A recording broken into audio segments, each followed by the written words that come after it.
छोटे से गांव सोनापुर में रघु नाम का एक गरीब लकड़हारा अपनी पत्नी गौरी के साथ रहता था। उनका घर बहुत छोटा था, साधन सीमित थे, पर दिल बहुत बड़ा था। रघु मेहनती, सच्चा और निडर इंसान था। गौरी भी अपने पति से बहुत प्रेम करती थी और हर छोटी बड़ी बात का ध्यान रखती थी। गौरी, मैं जंगल की तरफ जा रहा हूँ। आज काम थोड़ा ज्यादा है, इसलिए लौटने में देर हो सकती है। तुम मेरी चिंता मत करना, मैं शाम होते होते घर आने की कोशिश करूंगा। मैंने तुम्हारे लिए दोपहर का खाना पोटली में बांध दिया है। समय मिले तो थोड़ा खा लेना। खाली पेट इतना काम करोगी तो तबीयत बिगड़ जाएगी।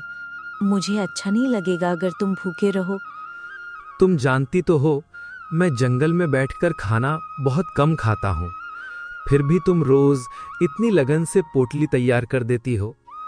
तुम्हें मेरी हर छोटी जरूरत का कितना ख्याल रहता है। सच कहूं तो तुम्हारे होने से ही ये कठिन जीवन आसान लगता है। पति का ध्यान रखना मेरा धर्म भी है और सुकून भी। तुम सुरक्षित रहो, बस यही मेरी प्रार्थना है। काम करते समय सावधान रहना और हाँ, जरूरत हो तो थोड़ा आराम भी कर लेना। इतना कहकर रघु कुल्हाड़ी उठाकर जंगल की ओर चल पड़ा।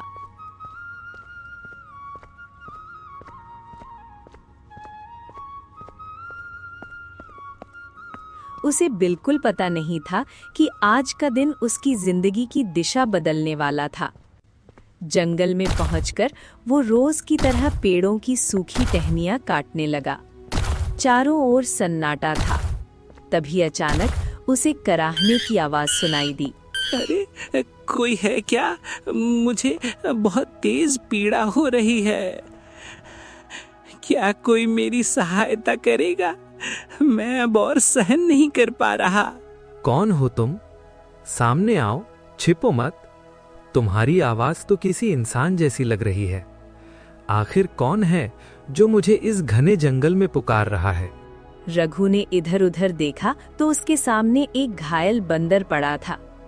उसकी आंखों में दर्द था, लेकिन बात करने का ढंग किसी साधारण जीव जैसा नहीं था। रघु हैरान रह गया। वो समझ ही नहीं पा रहा था कि ये क्या रहस्य है। अरे, तुम तो एक बंदर हो, लेकिन तुम इंसानों की भाषा कैसे बोल रहे हो? तुम कोई साधारण जीव नहीं लगते। तुम्हें ये चोट किसने पहुंचाई? रघु अभी इसी आश्चर्य में था कि तभी दूसरी ओर से एक और कमजोर आवाज सुनाई दी। आवाज में ऐसी बेचैनी थी जैसे किसी की जान पर बनाई हो। रघु तुरंत चौकन्ना हो गया। वो आवाज की दिशा में तेजी से दौड़ा। पानी, मुझे बहुत प्यास लगी है। यदि किसी ने पानी ना दिया तो मैं बच नहीं पाऊंगा। कृपा करके कोई मेरी प्यास बुझा दे। एक बड़े पेड़ के नीचे एक तेजस्वी साधु लेटे हुए थे। उनका चेहरा दिव्य था, लेकिन शरीर प्यास से व्याकुल लग रहा था। रघु ने तुरंत उनके पास घुटनों के बल बैठकर हाल पूछा। साधु की सांसें तेज चल रही थीं। बेटा, मेरा गला बिल्कुल सूख चुका है। ऐसा लग रहा है जैसे शरीर की सारी शक्ति खत्म हो गई हो। अगर मुझे अभी पानी ना मिला तो शायद मेरे प्राण यहीं निकल जाएंगे। क्या तुम दया करके मेरे लिए कहीं से थोड़ा पानी ला सकते हो? मेरी हालत अब संभाली नहीं जा रही। आंखों के आगे अंधेरा छाने लगा है। महात्मा जी, आप बिल्कुल चिंता मत कीजिए। जब तक रघु जिंदा है, आपको कुछ नहीं होगा। मैं अभी इसी वक्त पास के तालाब से आपके लिए ठंडा पानी लेकर आता हूँ। आप बस हिम्मत बनाए रखिए और भगवान का नाम लीजिए। मैं पूरी कोशिश करूंगा कि आपके प्राणों पर कोई संकट ना आए। रुको पुत्र, पानी लाने से पहले मेरी एक बात ध्यान से सुन लो। ये साधारण प्यास नहीं है, इसके पीछे एक कठोर सत्य छिपा हुआ है। यदि तुमने मुझे अपने हाथों से पानी पिलाया तो उसी क्षण तुम्हारी मृत्यु निश्चित हो जाएगी। अच्छी तरह सोच विचार कर लो, क्योंकि मैं तुम्हें बिना सच बताए ये पानी नहीं पी सकता। ये सुनते ही रघु ठिठक गया। एक तरफ उसकी अपनी जान थी और दूसरी तरफ एक अजनबी की जिंदगी। क्षण भर के लिए उसका मन डगमगाया, लेकिन उसके भीतर की करुणा और धर्म बुद्धि जाग उठी। क्या सोच रहे हो बेटा? मेरे पास अब ज्यादा समय नहीं बचा है। मृत्यु हर पल मेरी ओर बढ़ती चली आ रही है। निर्णय तुम्हें अभी इसी क्षण लेना होगा, क्योंकि देर हुई तो शायद सब समाप्त हो जाएगा। लेकिन याद रखना, मैं तुम्हें किसी भी बात के लिए मजबूर नहीं कर रहा। महात्मा जी, यदि मेरी वजह से किसी प्राणी का जीवन बच सकता है तो अपनी जान की चिंता करना मुझे उचित नहीं लगता। ये शरीर तो एक दिन मिट्टी में मिल ही जाएगा, लेकिन किसी प्यासे और असहाय को पानी ना देना सबसे बड़ा अधर्म होगा। मैं डर कर अपने कदम पीछे नहीं हटाऊंगा। अगर यही मेरी अंतिम घड़ी भी साबित हो जाए तब भी मुझे कोई पछतावा नहीं होगा। मनुष्य का सबसे बड़ा धर्म अपना कर्तव्य निभाना है और मैं उससे पीछे नहीं भागूंगा। आप बस थोड़ी देर प्रतीक्षा कीजिए महात्मा जी, मैं अभी पानी लेकर आता हूँ। रघु तेजी से तालाब की ओर भागा। उसने अपने हाथों में सावधानी से पानी भरा और जितनी जल्दी हो सके लौट आया। वो साधु के सामने झुका और कांपते हाथों से पानी उनके होठों तक पहुंचाया। उसके मन में अपनी पत्नी की याद भी उठ रही थी। महात्मा जी, ये पानी ग्रहण कीजिए।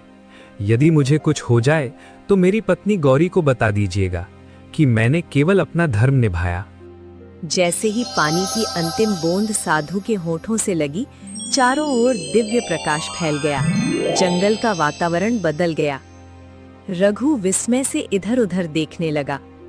रघु, तुम सचमुच बहुत साहसी और निष्कपट हृदय वाले मनुष्य हो। जो व्यक्ति दूसरों के प्राण बचाने के लिए अपनी मृत्यु से भी न डरे, वही सच्चा धर्मात्मा कहलाता है। ये सब केवल तुम्हारी परीक्षा थी और तुम उसमें पूरी तरह सफल हुए हो। निश्चिंत रहो पुत्र, तुम्हें कुछ नहीं होगा। मैं तुम्हारे त्याग और दया भाव से अत्यंत प्रसन्न हूं। परीक्षा? महात्मा जी, मैं कुछ समझ नहीं पा रहा हूं। अभी कुछ क्षण पहले आप मृत्यु के द्वार पर खड़े दिखाई दे रहे थे। आप आखिर हैं कौन और मेरे साथ ये सब क्यों हुआ? कृपया मुझे सच्चाई बताइए, मेरा मन बहुत विचलित हो रहा है। मैंने केवल तुम्हारे मन की सच्चाई और तुम्हारे हृदय की पवित्रता को परखना चाहा था। इस संसार में बहुत लोग दया का दिखावा करते हैं, लेकिन संकट आते ही पीछे हट जाते हैं। परंतु तुमने बिना किसी स्वार्थ और भय के मेरी सहायता करने का निर्णय लिया। ऐसा निस्वार्थ और करुणा से भरा मनुष्य इस दुनिया में बहुत दुर्लभ होता है। तुम्हारा कल्याण निश्चित है पुत्र।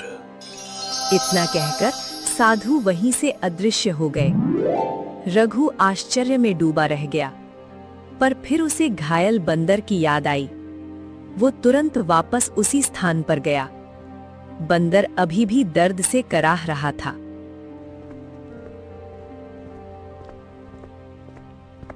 घर पहुंचते ही गौरी ने देखा कि आज रघु लकड़ी नहीं लाया, बल्कि एक घायल बंदर को गोद में लिए खड़ा है। वो पहले तो चकित हुई, फिर चिंता से भर उठी। अरे, आज तुम जंगल से लकड़ियां भी नहीं लाए और ऊपर से ये घायल बंदर उठा कर ले आए हो। कहीं ये कोई जंगली और खतरनाक जानवर तो नहीं? मुझे साफ साफ बताओ रघु, आखिर जंगल में हुआ क्या है? ये मुझे जंगल के रास्ते में घायल अवस्था में पड़ा मिला था। इसके शरीर से खून बह रहा था और ये दर्द से तड़प रहा था। जब ये मेरी ओर देखा तो लगा जैसे मदद की विनती कर रहा हो, इसलिए मैं इसे छोड़ नहीं पाया। सोचा अगर इसे घर ले आकर उपचार कर दें तो शायद इसकी जान बच जाए। तुमने बिल्कुल सही किया रघु। किसी दुखी और असहाय प्राणी की मदद करना सबसे बड़ा पुण्य होता है। बेचारा कितना दर्द सह रहा है। इसके घाव तो काफी गहरे लग रहे हैं। तुम चिंता मत करो, मैं अभी इसके घाव साफ करके मरहम पट्टी करती हूँ। शायद इसे थोड़ी राहत मिल जाए। गौरी ने बड़े स्नेह से बंदर के घाव पर मरहम लगाया।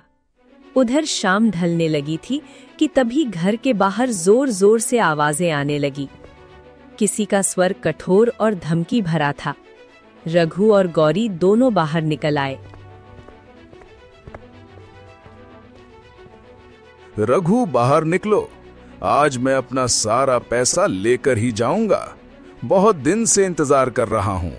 अब बहाने नहीं चलेंगे। चौधरी जी, बस कुछ दिन और दे दीजिए। मैं मेहनत करके आपका कर्ज चुका दूंगा। अभी हाथ बहुत तंग है, इतनी जल्दी मैं व्यवस्था नहीं कर पाया। मुझे अब और इंतजार नहीं करना। या तो अभी पैसे दो या फिर ये घर खाली कर दो। मैं आज खाली हाथ नहीं लौटूंगा। ये सब बात घायल बंदर भी सुन रहा था। कुछ ही क्षणों बाद उसने अपनी अद्भुत शक्ति से चमकते हुए सोने के सिक्के प्रकट कर दिए। रघु और गौरी स्तब्ध रह गए। उनकी आंखें विस्मय से फैल गईं। अरे, ये तो सोने के सिक्के हैं। ये कैसे संभव हुआ? क्या सचमुच ये कोई दिव्य जीव है? मैंने ऐसा चमत्कार पहले कभी नहीं देखा। इन सिक्कों से अपना कर्ज चुका दो। तुम दोनों ने बिना स्वार्थ मेरी सेवा की है। ये तुम्हारी भलाई का प्रतिफल है। अब किसी के सामने झुकने की जरूरत नहीं। चौधरी जी, ये लीजिए आपका पूरा कर्ज। अब हमारा हिसाब यहीं समाप्त हुआ। आगे से मेरे घर आकर अपमान करने की कोशिश मत कीजिए। गरीब हूँ पर सम्मान से जीता हूँ। और सुन लीजिए, अब दोबारा हमें डराने की चेष्टा मत कीजिएगा। हम मजबूर जरूर थे, लेकिन बेइज्जती सहने के लिए नहीं बने। अरे बेटी गौरी, तुम तो यूं ही नाराज हो रही हो। मैं तो बस मजाक में थोड़ा सख्त बोल गया था। ठीक है, अब कर्ज पूरा चुका दिया गया। मैं चलता हूँ। चौधरी वहां से चला गया। लेकिन रघु के जीवन में अभी एक और बड़ी घटना होना बाकी थी। उधर अमृतगढ़ के राजमहल में राजा सूर्यकेतु सिंह गहरी चिंता में बैठे थे। उनकी कोई संतान नहीं थी और वे अपने राज्य का भविष्य लेकर चिंतित थे। महात्मा जी, मैं चाहता हूं कि राज्य किसी योग्य और धर्मनिष्ठ व्यक्ति के हाथों में जाए। मुझे ऐसा इंसान चाहिए जिसके भीतर लालच ना हो और जो न्यायप्रिय हो। क्या आपकी दृष्टि में कोई ऐसा व्यक्ति है? महाराज, मेरी नजर में एक व्यक्ति है। वो कोई राजघराने से नहीं, बल्कि एक साधारण लकड़हारा है। उसका नाम रघु है। राजा ने ये नाम सुना तो उन्हें आश्चर्य हुआ, पर महात्मा की बात पर उन्हें पूर्ण विश्वास था। तभी पास खड़ा मंत्री भैरव दत्त भीतर ही भीतर जल उठा। उसके मन में राज सत्ता पाने की महत्वाकांक्षा पल रही थी। महाराज, यदि आपकी आज्ञा हो तो मैं स्वयं उस व्यक्ति को दरबार में बुलाकर लाता हूँ। ऐसे महत्वपूर्ण कार्य में विलंब नहीं होना चाहिए। मुझे ये दायित्व सौंप दीजिए। ठीक है मंत्री, तुम तुरंत जाओ और उस रघु को सम्मान सहित यहाँ लेकर आओ। मैं उससे मिलना चाहता हूँ। मंत्री भैरव दत्त तुरंत रघु के घर पहुंचा। उसके चेहरे पर विनम्रता थी, पर मन में छल भरा हुआ था। रघु ने उसे देखकर आदरपूर्वक प्रणाम किया। उसे समझ नहीं आया कि मंत्री उसके घर क्यों आया है। रघु, महाराज ने तुम्हें राज दरबार में बुलाया है। तुम्हारी ईमानदारी की चर्चा पूरे राज्य में फैल चुकी है। राजा स्वयं तुमसे मिलना चाहते हैं। ये तुम्हारे लिए बड़ा सम्मान है। मैंने ऐसा कौन सा कार्य कर दिया जो मेरी चर्चा राजमहल तक पहुंच गई? फिर भी यदि महाराज ने बुलाया है तो मैं चलने के लिए तैयार हूं। गौरी, तुम चिंता मत करना, मैं जल्दी लौट आऊंगा। घर का ध्यान रखना और इस वानर मित्र को भी संभाल कर रखना। तुम सावधानी से जाना। मुझे न जाने क्यों मन में हल्की बेचैनी हो रही है, लेकिन मुझे तुम्हारी सच्चाई पर विश्वास है। भगवान तुम्हारी रक्षा करेंगे। रघु मंत्री के साथ चल पड़ा।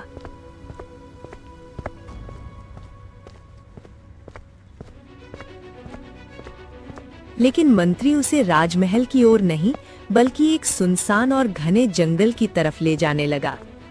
कुछ दूर जाकर रघु को शक हुआ। मंत्री जी, ये रास्ता तो दरबार की ओर नहीं जाता। हम राजमहल से दूर क्यों निकल आए हैं? चारों ओर तो केवल जंगल ही जंगल दिखाई दे रहा है। आखिर आप मुझे कहाँ ले जा रहे हैं? क्योंकि तुम्हें दरबार नहीं, बंदी गृह पहुंचाना मेरा उद्देश्य है। राज सत्ता मुझे चाहिए, तुम जैसे आदमी को नहीं। मुझे राजपाट से कोई मतलब नहीं। मैं तो एक साधारण इंसान हूं। यदि आपको राज्य चाहिए तो रख लीजिए, मगर मुझे जाने दीजिए। उसी समय रघु का वानर मित्र पेड़ों के पीछे से ये सब देख रहा था। वो बिना देर किए राजमहल पहुंचा और किसी तरह राजा को सारा सच बता दिया। राजा तुरंत सैनिकों के साथ निकल पड़े। सैनिकों, तुरंत मेरे साथ चलो।